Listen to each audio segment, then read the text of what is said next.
યમના બાલ મુક્તાશ્ચ પુષ્ટિ સિદ્ધાંત રત્નમમ વિવેક કૃષ્ણ, એટલે પછીનો ગ્રંથ આવે કૃષ્ણાશ્રય, જેનો લગભગ બધા પાઠ કરતા હો છો વૈષ્ણવો. યમનાષ્ટક અને કૃષ્ણાશ્રય લગભગ બધા વૈષ્ણવ કરતા હોય છે પાઠ, અને નહીં કરતા હોય તો હવેથી શરૂ કરી દેશે. અંગ વામચરણ છે, 11 શ્લોકમાં ચર્ચા છે. રચના કહેવાય છે કે 1570 વિક્રમ સંવત મહાપ્રભુજી અડેલમાં, અને બુલામિશ્ર માટે એ ગ્રંથ રચાયો. કારણ કે ઘણી બધી પ્રયાસ કર્યા, બુલામિશ્રની વાર્તા આપ લોકોએ વાંચી હશે. ખૂબ પ્રયાસ કર્યા પણ વિદ્યા આવી નહીં. સરસ્વતીજીને વિનંતી કરી, સરસ્વતીએ કહ્યું કે આ જન્મ તો નહીં, 7 જન્મ સુધી તારે કોઈ વિદ્યાનો યોગ નથી. મહાપ્રભુજીના શરણે ગયા અને મહાપ્રભુજીએ કૃપા કરી, કૃષ્ણાશ્રય ભણાવ્યો, સર્વ વિદ્યાઓને પ્રાપ્ત થયા. સરસ્વતીને કહ્યું કે જો આપ તો કહેતા હતા કે વિદ્યા નહીં આવે ને આ વિદ્યા આવી ગઈ, તો કહ્યું કે હું તો હજી કહું છું કે સરસ્વતી યોગ નથી. તો કે આ વિદ્યા ક્યાંથી આવી? તો કે જ્યારે વાકપતિના શરણે ગયો હોય પછી વિદ્યામાં ક્યાં બાકી રહે? શ્રી વલ્લભની કૃપા તારા ઉપર થઈ છે, અને આમ સર્વ શાસ્ત્રોના જ્ઞાતા થયા આ કૃષ્ણાશ્રયના માધ્યમથી. કૃષ્ણનો આશ્રય, જો ગ્રંથને સંક્ષિપ્તમાં સમજાવું, ઘણા બધા ભાવ એના બતાવ્યા છે. તો પહેલા 6 શ્લોક એ ધર્મના 6 સાધનો, દેશ કાળ દ્રવ્ય કરતા કર્મ અને મંત્ર, આ જે 6 સાધનો છે એની વાત કરી કે હવે આ 6 સાધનો ફળ આપવામાં નિષ્ફળ થઈ ચૂક્યા છે, હવે એમની ઉત્તમતા ગુમાવી ચૂક્યા છે. પહેલા 6 શ્લોકમાં એ વાત થઈ. પછીના 4 શ્લોકમાં ધર્મ અર્થ કામ અને મોક્ષની વાત કરી, અને 11મા શ્લોકમાં એનો પાઠ કરવાથી ફલશ્રુતિ બતાવી. કૃષ્ણાશ્રયો ભવેત તસ્યાશ્રયો ભવેત કૃષ્ણ ઇતિ શ્રી વલ્લભો બ્રવીત. તો આશ્રયની વાત વિવેક ધૈર્યાશ્રયમાં આવી, અને આશ્રયની વાત કૃષ્ણાશ્રયમાં આવી. તો કે આશ્રય બધી વાત તો કરી, પણ આશ્રય કરવો કોનો?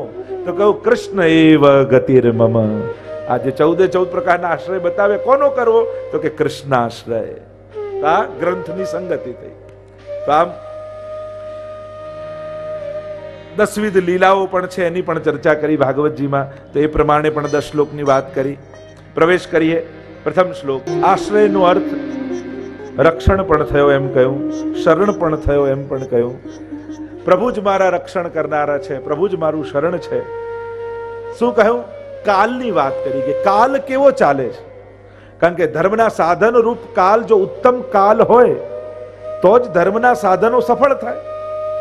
તો કહ્યું કે હવે એ કાળ રહ્યો નથી, તો અમારા ધર્મના સાધનો સિદ્ધ નહીં થાય તો અમે કયા સાધન કરવા? તો મહાપ્રભુજી કે એક જ સાધન હવે બચ્યું છે, કૃષ્ણ એવ ગતિર્મમ. વલ્લભ સાખીમાં પણ કહ્યું ને, એટલે કે ધર્માનુકૂળ સમય નથી ચાલતો, વિપરીત સમય ચાલે. ઘણી વાર માણસની શ્રદ્ધા ઉઠી જાય, એવા સમય દેખાય, એવા સંજોગો થાય. આ કાલનો પ્રભાવ છે, અને કાળ છે આવો. તો શું કરવું? તો કે બસ આશ્રય એ જ એકમાત્ર સાધન, ભગવદ આશ્રય, કૃષ્ણ આશ્રય રાખો. કારણ કે કૃષ્ણને છોડી, શાસ્ત્રોક્ત ધર્મ માર્ગને છોડી, મનોકલ્પિત જો બીજાના લોજિકોમાં પડી, બીજાના તર્કો વિતર્કોમાં પડી અને ભગવાનને છોડીને જો ફાફા મારવા ગયા ને, તો ભવસાગરના ચક્કરમાં પડી જશો. ક્યાંક સગવડતા દેખાશે, ક્યાંક અનુકૂળતા, ક્યાંક સન્માન, ક્યાંક આ ને ત્યાં, ઘણું બધું મળશે, બધે ભગવાન નહીં હોય. એમ કોઈ નહીં કે ભગવાનની સેવા કર, ભગવાન સિવાય બધું હોય. એવી ભવ્યતા હોય, એવી સ્વચ્છતા હોય, એવી વ્યવસ્થા હોય, એવી સગવડતા હોય, બધું અનુકૂળ, મનને મજા આવે એવું બધું મળે. પણ એમ નહીં કે તું હા ઠાકોરજીની સેવા કર, એનાથી તારો ઉદ્ધાર થશે. આ કાલનો પ્રભાવ છે. કાલ લલચાવશે, કાલ ડરાવશે, કાલ ભટકાવશે. આ કાલનો પ્રભાવ. સર્વ માર્ગેષુ નષ્ટેષુ કલૌ ચ ખલ ધર્મિણી. આ ખલ ધર્મ છે. કલૌ ખલ ધર્મ પ્રધાન છે, છેતરનારો ધર્મ. અને છેતરનારાએ અપશબ્દો બોલતા બોલતા નહીં આવે, શ્લોકો ગાતા ગાતા જ આવશે. સતયુગમાં શું હતું કે સારા ને ખોટા તરત દેખાય ને સમજાય. કલયુગમાં ખોટા ને સારાની ઓળખાણ કરવી અઘરી થઈ જાય.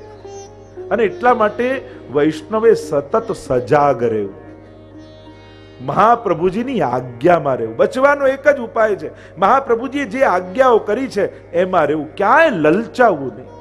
નહીં તો અત્યારે તો શું થાય, જેની સિરિયલ ચાલતી હોય ને એના મંદિરમાં ભીડ વધી જાય કે આ બહુ ચમત્કારી લાગે છે, આ ભજી તરત થશે. અને જો લલચાયા, મહાપ્રભુજી સીધી સાદી વાત કરી, ઠાકોરજી પધરાવો, પ્રભુની સેવા કરો અને એના દ્વારા તમારો ઉદ્ધાર. કેટલી સીધી સાદી વાત, પણ સીધો માર્ગ આપણને ગમતો નથી. અને એ લલચામણી લોભામણી જાહેરાતોમાં લલચાઈ જો શોર્ટકટ ગોતવા ગયા તો એ રસ્તો એટલો લાંબો પડશે કે ભવભવના ફેરામાં પડી જશું. એટલે અત્યારના સમયમાં ક્યાંય બહુ ભટકવા જેવું નથી, ક્યાંય બહુ લલચાવા જેવું નથી. શાસ્ત્રોએ કહ્યું, ગીતાજી ભાગવતજી વાંચો, ચોખ્ખી વાત ભગવાનને ભજવાની, ઠાકોરજીની આરાધના કરો, સેવા કરો, ઉપાસના કરો અને પોતાની જાતનો ઉદ્ધાર કરો. બાકી જો કોઈના પેલામાં પ્રવાહમાં આયા તો છે ને એ ગુમાવી બેસશો. જે ભક્તિનું ભાથું ભેગું કર્યું હશે ને એ હાથમાંથી જતું રહેશે. એટલે કલયુગમાં ક્યાંય લલચાવવું નહીં, કારણ કે ખલધર્મિણી પાખંડ પ્રચુરે લોકે કૃષ્ણ એવ ગતિર્મમે. કારણ કે પાખંડ યુક્ત માર્ગ આ કાળ ચાલી રહ્યો છે અને એટલા માટે ઓળખાવવું ઘણું અઘરું છે. અને એટલા માટે મહાપ્રભુજી આગળ કહે, દેશને સમજાવતા, અને મ્લેચ્છો વડે જે તીર્થો આદિમાં ઉત્તમ સ્થાનોમાં જેમનું અતિક્રમણ થયું અને એને કારણે આ સ્થાનો પણ, આ પવિત્ર સ્થાનો પણ જાણે પાપના અડ્ડા બની ગયા હોય એવું થઈ ગયું છે. સત્પીડા વ્યગ્ર લોકેશુ કૃષ્ણ એવ ગતિર્મમ. સત્પુરુષોને જ્યાં વ્યગ્રતા થઈ રહી છે, પીડા અપાઈ રહી છે, એવા સમયે કૃષ્ણ એ જ આપણી ગતિ, એ જ આપણો આશ્રય છે. કારણ કે ચારે બાજુ જુઓ, જેટલું મોટા શહેરોમાં પાપ ન થતું હોય ઘણીવાર તીર્થોમાં એવું થઈ જાય. ઉલટાના ઘણીવાર તીર્થોમાં જઈને આપણને અભાવ જાગી જાય એવું થઈ જાય. અને એટલા માટે એવો કોઈ દેશ, એવા કોઈ સ્થળ નથી રહ્યા કે જ્યાં કૃષ્ણની સહજમાં પ્રાપ્તિ થઈ શકે. એટલે એવી પવિત્ર ભૂમિ રૂપ, પેલા ભૂમિ પણ સાધન હતી કે ઉત્તમ ભૂમિમાં જઈને આરાધના ભજન ભક્તિ કરો તો એ ભૂમિના પ્રભાવને કારણે ફળ પ્રાપ્ત થઈ જતું. હવે એ ભૂમિ પણ પોતાનો પ્રભાવ ગુમાવી ચૂકી છે અને એટલા માટે કૃષ્ણ એ જ આપણી એકમાત્ર ગતિ છે. એમ કહેતા આગળ મહાપ્રભુજી કહે, ગંગાજી જેવા પરમ પાવન તીર્થોમાં પણ દુષ્ટોનો પ્રભાવ થઈ ગયો છે, દુષ્ટોથી છવાઈ ગઈ છે. અને તીર્થોના દેવતાઓ પણ હવે પોતાના આધિક દૈવિક સ્વરૂપોથી તિરોધાન થઈ ગયા છે. જે પ્રાચીન સમયમાં ગંગાજી પ્રગટ થઈને દર્શન આપતા, યમુનાજી પ્રગટ થઈને દર્શન આપતા, તીર્થોના દેવતાઓ પ્રગટ થઈને આવતા. આપણે તો વાર્તા સાહિત્ય આદિમાં 84 બેઠકના ચરિત્રમાં જોઈએ કે મહાપ્રભુજી કથા કરતા હોય, પારાયણ કરતા હોય ભાગવતજીનું, અને એ સ્થળના દેવતા, તીર્થના દેવતાઓ શ્રવણ કરવા આવતા. એ ત્યાંની નદીઓ દેવી સ્વરૂપે આવીને શ્રવણ કરતા. પણ આ કલયુગના પ્રભાવને કારણે એમના આધિ દૈવિક સ્વરૂપો જતા રહ્યા છે. એટલે કૃષ્ણ જ આપણી ગતિ છે. ચોથા શ્લોકમાં મહાપ્રભુજી સમજાવે કે જેમ કરતા પણ હવે શ્રેષ્ઠ ન રહેતા એનું ફળ જતું રહ્યું છે, સત્પુરુષો પણ અહંકારમાં વિમૂઢ થઈ ચૂક્યા છે અને સત્સુ પાપાન પાપમાં રત થયા છે, લાભ પૂજા માટે પ્રયત્ન કરનારા થયા છે. અને એટલા માટે કૃષ્ણ એ જ આપણી ગતિ છે. કારણ કે આમાં જો લલચાયા, ક્યાંક પ્રભાવમાં આવ્યા તો આપણે આપણો સ્વધર્મ ગુમાવી અને ક્યાંક કોઈ કલયુગના પ્રવાહમાં તણાઈ જઈશું. અને એટલા માટે આગળ મહાપ્રભુજી 5મા શ્લોકમાં કહે, સાચા મહાપુરુષો ન રહેવાથી એ મંત્રોનું શુદ્ધ સ્વરૂપ પણ જતું રહ્યું, મંત્રોનું સાચું જ્ઞાન પણ જતું રહ્યું છે, મંત્રોમાંથી થતા અર્થ અને દેવો પણ લુપ્ત થઈ ગયા છે. અને એવા સમયે કૃષ્ણ જ આપણી ગતિ છે. કારણ કે મંત્ર નહીં, એ આરાધના કરનારા, એનો જાપ કરનારા, એની વિધિપૂર્વક કઈ રીતે જાપ કરવું, આ બધા મંત્રોના વિધાનો પણ જતા રહ્યા છે. શુદ્ધ મંત્રો બોલનારા કોઈ રહ્યું નથી. અને આપણે ઉલટાનું એ આગ્રહ પણ રાખતા નથી. લગ્ન હોય તો ભૂદેવને જ કે થોડું વહેલું પતાવજો ને. મંત્રનો આગ્રહ આપણને નથી, વિધિનો આગ્રહ આપણને નથી. તો એવા સમયે શું કરવું? કૃષ્ણ એવ ગતિર્મમ. કૃષ્ણ જ આપણી ગતિ છે, એ જ આપણું આશ્રય સ્થાન છે. 6ઠ્ઠા શ્લોકમાં મહાપ્રભુજી આજ્ઞા કરે, અનેક મતાંતરો વધતા જાય છે, અનેક પ્રકારના વાદો વધ્યા છે, અનેક પ્રકારના પંથો વધ્યા છે. પહેલા સમયમાં કૃષ્ણની ભક્તિ દ્વારા શાસ્ત્રોક્ત ભક્તિ કરવાની વાત થતી. આજે જુદા જુદા લોજિકો ને તર્કો વિતર્કો ને વિધિઓ દ્વારા મૂળ ધર્મ અને મૂળ સંપ્રદાય છોડી લોકો ગમે ત્યાં ભટકી રહ્યા છે. સર્વ કર્મ વ્રતાદિશુ, કર્મો વ્રતો આ બધા નાશ પામ્યા છે અને પાખંડ જ પ્રયત્નેશું, પાખંડમાં રત્નરા લોકો રહ્યા છે. એ સમયે કૃષ્ણ એ જ મારી ગતિ. 7મા શ્લોકમાં મહાપ્રભુજી આજ્ઞા કરે, અજામિલાદી વગેરેના દોષોનો નાશ કરનારા શ્રી ઠાકોરજી જ છે.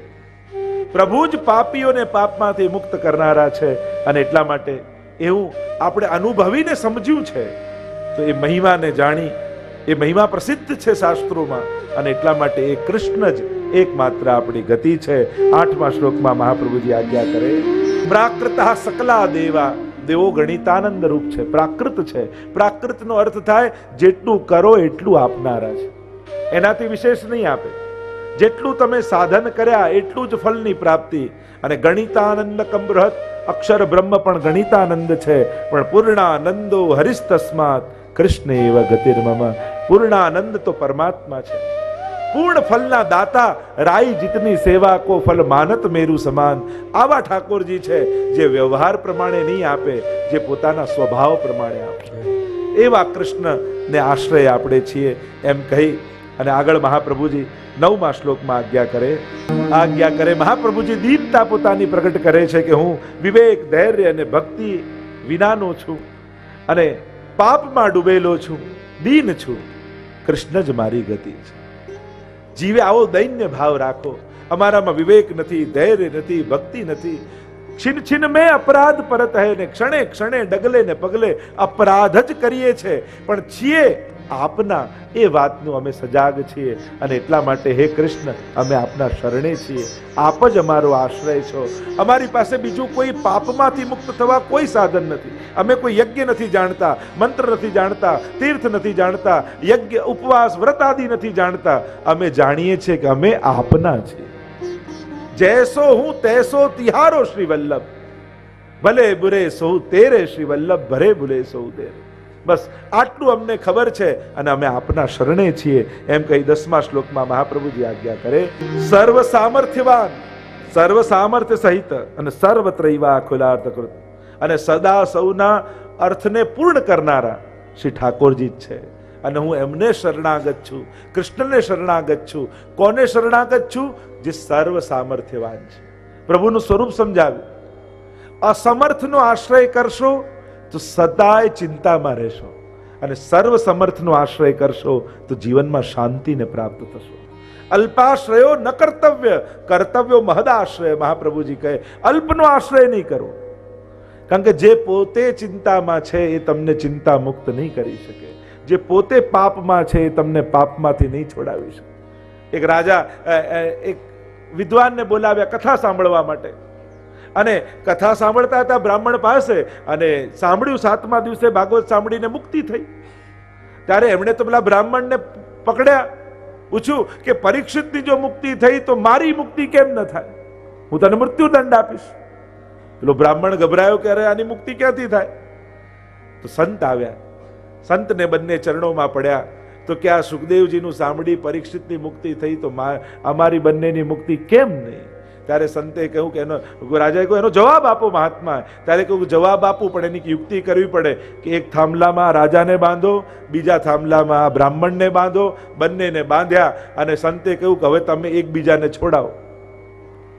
પેલો કહે અમે બંને બંધાયેલા છીએ, કઈ રીતે છોડાઈએ? બંનેમાંથી એક છૂટ્યો હોય તો બીજાને છોડાવે. સંતે કહ્યું બસ આ જ જવાબ છે, બંને બંધાયેલા હોય તો છોડાવે ક્યાંથી બીજાને? કોઈ એક મુક્ત હોય તો બીજાને ખોલાવે. કહ્યું સર્વ સામર્થ્ય, પ્રભુ સર્વ સામર્થ્યવાન છે. ક્યારે પણ પ્રભુના સામર્થ્ય ઉપર શંકા કરવી નહીં. ઢીલ કારજ મેં હે નહીં વિશ્વાસ હી કી ઢીલ. અરે અહીં તો કહે છે પ્રભુના સામર્થ્ય કે પ્રભુના કાર્યમાં ઢીલ નથી, આપણા ભરોસામાં ઢીલ છે.